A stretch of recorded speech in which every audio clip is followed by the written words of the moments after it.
রোগের মহা ঔষধ বলা যেতে পারে। ঠিকই বুঝতে পেরেছেন আমি কি করতে চলেছি।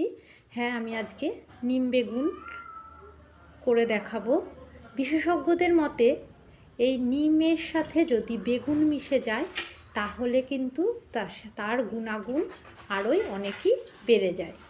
তাই আমাদের প্রত্যেকেরই, ছোট বড় সকলেরই এই সময় বসন্তকালে নিম বেগুন 2-1 দিন খাওয়াই প্রয়োজন।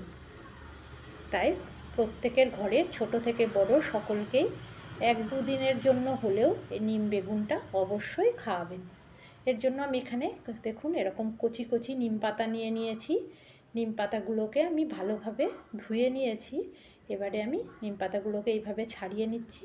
আর বেগুনটাকে তো ছোট ছোট করে কেটে নিলাম, আপনারা দেখতেই পারলেন। কিন্তু বেগুনটা আমার মতনই যে কাটতে হবে তার কোনো মানে নেই, আপনারা চাইলে